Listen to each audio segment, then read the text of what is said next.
आज 3 जिलों के दौरे पर हैं सीएम अशोक गहलोत। चित्तौड़गढ़, प्रतापगढ़ और बांसवाड़ा का दौरा करेंगे सीएम। प्रतापगढ़ के बड़ी सादड़ी, बांसवाड़ा के घाटोल में सीएम की जनसभाएं आज आयोजित होने वाली हैं।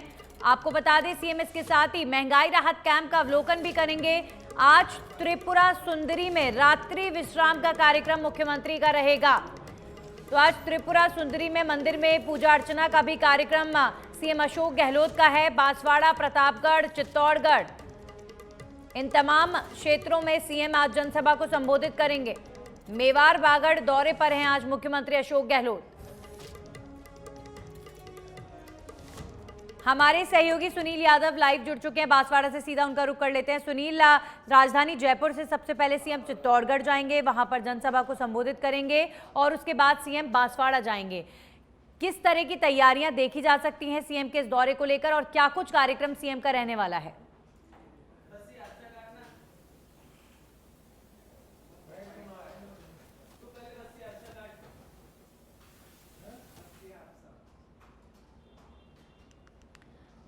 सुनील, आपकी आवाज नहीं आ रही है। तो आपको बता दें, मुख्यमंत्री अशोक गहलोत जो हैं रवाना हो चुके हैं स्टेट हैंगर के लिए और स्टेट हैंगर पर सीएम जो है चित्तौड़गढ़ के लिए रवाना होंगे, चित्तौड़गढ़ के लिए उड़ान भरेंगे।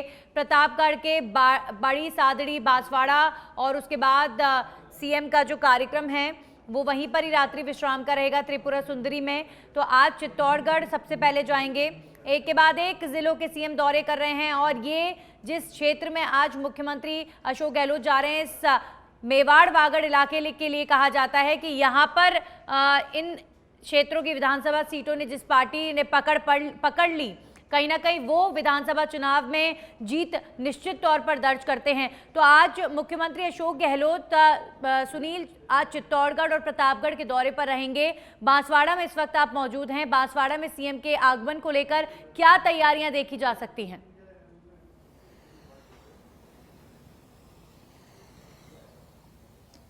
जी बिल्कुल नंदिनी, ये मुख्यमंत्री अशोक गहलोत का 2 दिवसीय उदयपुर संभाग का दौरा है, जिसमें चित्तौड़गढ़ से आज के इस दौरे की शुरुआत करेंगे। उसके बाद मुख्यमंत्री अशोक गहलोत बांसवाड़ा पहुंचेंगे, प्रतापगढ़, बांसवाड़ा और फिर कल फिर उदयपुर मुख्यमंत्री अशोक गहलोत जाएंगे।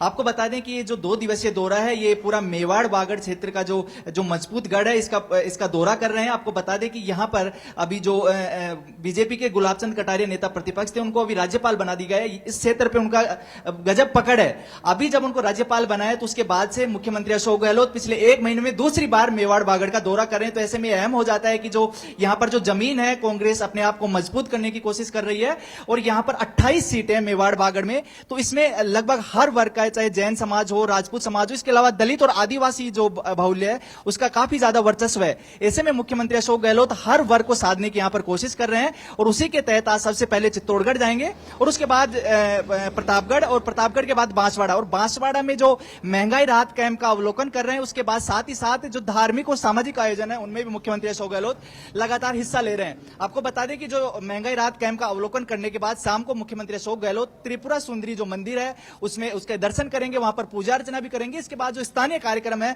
उसमें भाग लेंगे। इसके बाद आज रात्रि विश्राम मुख्यमंत्री अशोक गहलोत का त्रिपुरा सुंदरी में ही होना है। जी सुनील, मेवाड़ बागड़ दौरे की अगर बात करें तो पिछली बार जब मुख्यमंत्री आए थे, ज्यादा दिन नहीं हुए हैं सीएम को यहाँ आए हुए, और पिछली बार भी उन्होंने जैन समुदाय के कार्यक्रम में शिरकत की थी। इसके अलावा महाराणा प्रताप के जयंती के उपलक्ष्य में जो कार्यक्रम क्षत्रिय समाज ने किया था, उनके कार्यक्रम में सीएम गए थे। तो मेवाड़ बागड़ दौरे पर सीएम महंगाई राहत कैंपों में, विकास कार्यों में तो जाते ही, लेकिन एक बात और खास देखने को मिली कि यहाँ पर जो अलग अलग वर्गों के, अलग अलग जातियों के कार्यक्रम होते हैं, सीएम ने पिछली बार वो भी अटेंड किए थे। तो अलग अलग जातियों को साधना, जातिगत समीकरण साधना मेवाड़ बागड़ दौरे के दौरान ये मुख्यमंत्री प्रायोरिटी वाइज करते हैं। तो इस बार भी क्या ऐसा कोई कार्यक्रम सीएम का रहने वाला है?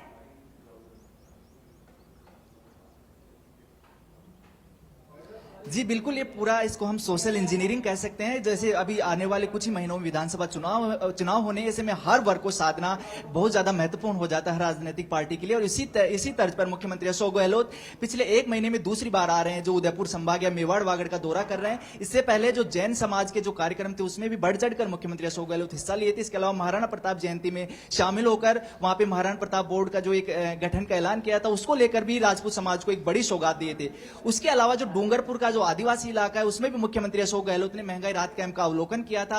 वहां पे बड़ी बड़ी जो जनसभाएं थी उनको संबोधित किया था। साथ ही साथ जो वहां के आदिवासी लोग हैं उनकी समस्याओं को खुद मुख्यमंत्री अशोक गहलोत लोगों के बीच में जाकर सुने थे और वहां पर उनकी समस्या का समाधान करने के भी अधिकारियों को दिशा निर्देश दिए थे। उसी तर्ज पे आज फिर मुख्यमंत्री अशोक गहलोत जो ये पूरा मेवाड़ बागड़ है, इसमें जो शहरी क्षेत्र तो है ही, साथ साथ अलग अलग जो धर्म और समुदाय हैं वहां तो मुख्यमंत्री जा रहे हैं। बिल्कुल सुनील, आप बने रहिए हमारे साथ। हमारे सहयोगी दिनेश भी जुड़ गए हैं, चूंकि दिनेश चित्तौड़गढ़ में है। मेवाड़ वागड़ दौरे की जो सोशल इंजीनियरिंग को मुख्यमंत्री ने पिछले दौरे के दौरान साधा था और इस बार भी साधते हुए नजर आएंगे।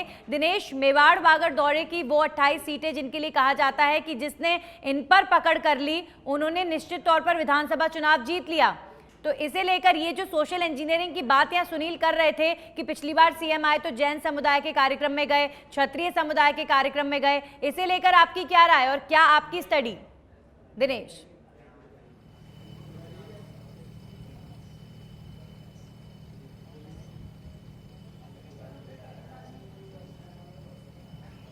जी देखिए नंदिनी जी, हम अतीत के सियासी पन्नों को खोलें तो ये बात सही है, जिसने मेवाड़ और वागड़ को जीता उसकी राजस्थान में हुकूमत है वो बनी है। लेकिन पिछली बार कांग्रेस यहाँ से चूक गई थी।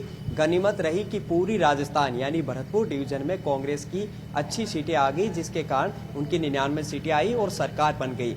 टोटल 28 सीटों में से 25 सीटें तो नंदिनी एसटी वर्ग के लिए आरक्षित है, यानी सिर्फ 3 सीटें ही जनरल के लिए यहाँ पर है, बाकी 25 सीटें एसटी की है। और जो जिले इसमें आते हैं पूरे मेवाड़ अंचल में, राजसमंद, चित्तौड़गढ़, डूंगरपुर, बांसवाड़ा और ये जिले इसमें आते हैं। सीपी जोशी जो स्पीकर है, कद्दावर नेता, वो यहाँ पर आते हैं। पिछली बार कांग्रेस को 10 सीटें यहाँ पर मिली थी, उसके बाद धरियावाद बाई इलेक्शन में 1 सीट और मिल गई थी, लेकिन भाजपा ने यहाँ अच्छी खासी सीटें जीती। अब नंदिनी दिक्कत क्या है, यहाँ पर राजकुमार रोत है जो आदिवासियों की एक पार्टी है, उसे वो बिलोंग करते हैं, तो आदिवासी वोटर्स उनके बहकावे में यानी मतलब उनके वादों में नहीं आ जाए, ये कांग्रेस को एक चिंता सता रही है। क्योंकि ट्रेडिशनल वोट था आदिवासी वोटर्स कांग्रेस का, लेकिन वो उनसे पिछले चुनाव में आधा भाजपा और आधा बीटीपी और कुछ कांग्रेस में, यानी 3 जगह वो वोट डिवाइड हुआ। तो अब महंगाई राहत कैंप के जरिए, क्योंकि ये काफी पहाड़ों में लोग रहते हैं, इतने ज्यादा शिक्षित नहीं है, यहाँ रोजगार के संसाधन नहीं है,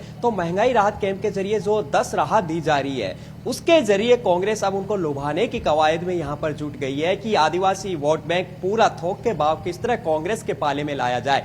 इसलिए इस अंचल में नंदिनी 4.5 साल में अशोक गहलोत ने करीब 100 दौरे किए, करीब 11 बार डूंगरपुर, इससे ज्यादा बार बांसवाड़ा और करीब 35 से ज्यादा बार झीलों की नगरी उदयपुर में सीएम आए हैं और इसी तरह चित्तौड़गढ़, राजसमंद में भी उनके दौरे रहे। तो इन दौरों के कई सियासी मायने कि किस तरह यहाँ पर कांग्रेस को मजबूत किया जाए। जो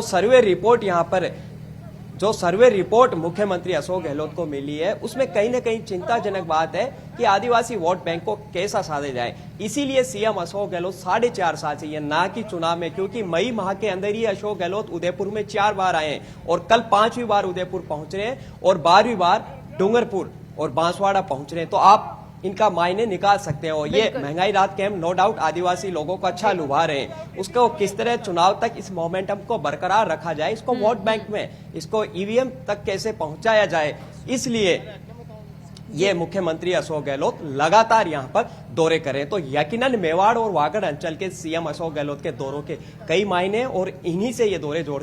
अब से थोड़ी देर बाद सीएम अशोक गहलोत, जहां मैं चित्तौड़गढ़ जिले की बड़ी सादरी विधानसभा क्षेत्र के गांव में मौजूद हूं, यहां पर सीएम अशोक गहलोत आएंगे। हेलीपैड पर सुरक्षा के कड़े इंतजाम किए हैं। आते ही मेरे पीछे आप देख सकते हो महंगाई राहत कैंप का जो प्रवेश द्वार है, यहाँ पर वो आएंगे और लाभार्थियों से बातचीत करेंगे। यहाँ पर अच्छी खासी व्यवस्था की गई है। मैं आपको इस कैंप के अंदर का नजारा दिखाने की कोशिश करता हूँ कि किस तरह यहाँ पर बैठने की व्यवस्था की गई है। अच्छी खासी तादाद में जो महिला लाभार्थी है वो यहाँ पर बहुत देखी जा रही है। उसका गणित हमने आपको समझाया कि 2,46,00,000 वोटर्स राजस्थान में महिलाओं के, और हर तीसरी स्कीम जादूगर कह सकते हैं कि महिलाओं के लिए ला रहे हैं। तो आधी आबादी मिशन सरकार रिपीट की नैया पार करेंगे, यह एक मकसद हो सकता है।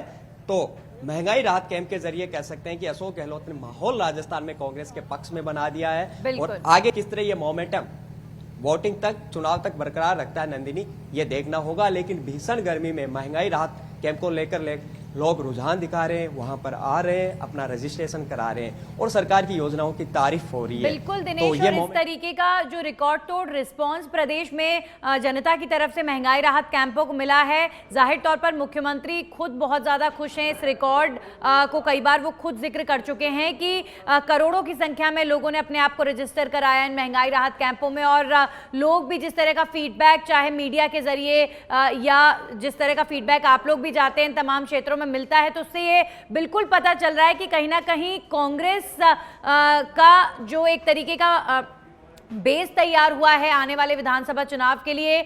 चूंकि यहाँ राजस्थान में इस तरह की बात बहुत होती है कि एक परिपाटी है कि एक पार्टी जाती है, दूसरी की सरकार बनती है, एंटी इनकम्बेंसी यहाँ पर बहुत ज़्यादा असर दिखाती है। तो अब हो सकता है कि महंगाई राहत कैंप एक बड़ी भूमिका निभाए इस बार विधानसभा चुनाव में सरकार रिपीट करवाने में। बहुत बहुत शुक्रिया आपका दिनेश, तमाम जानकारियों के लिए।